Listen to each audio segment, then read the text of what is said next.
Some recipes never get old, and these enchiladas rojas are one of them. Easy, delicious, and perfect for any day. We're going to start off by removing the seeds from the guajillo peppers. I like to cut off the stem first, then remove the seeds, just like this.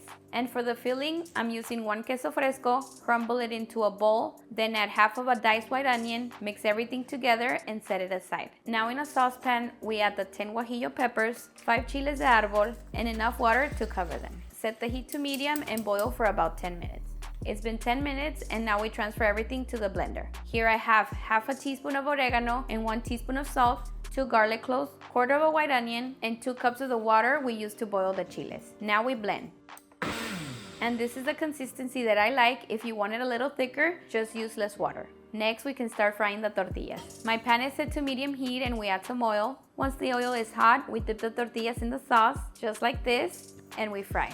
We're gonna fry each tortilla for about 10 seconds per side. This one's ready, so we remove it from the heat. Continue doing the same with the rest. Now to prepare our enchiladas, we add some of the filling. You can add as much as you like. Then we roll them up just like this.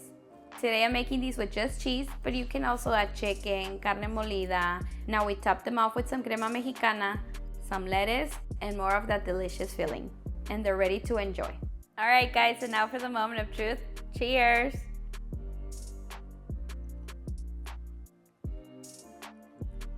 Honestly guys, these are so delicious. One of my favorite dishes for breakfast. Today I decided to keep them simple, meatless, but if you want, you can also add chicken, ground beef. I personally also like to stuff them with frijolitos or the frijolitos on the side. The spice level on these are probably like a 3 or 4. Honestly, they're not spicy at all. If you want them spicier, you can add more chile de árbol, but if not, these are just perfect. And there you have it, delicious red enchiladas. All right, guys, that's it for this one. If you've made it this far and you haven't subscribed, please don't forget to hit that subscribe button and turn on your bell notifications so you won't miss any of our new videos. I'll see you guys next time. Bye.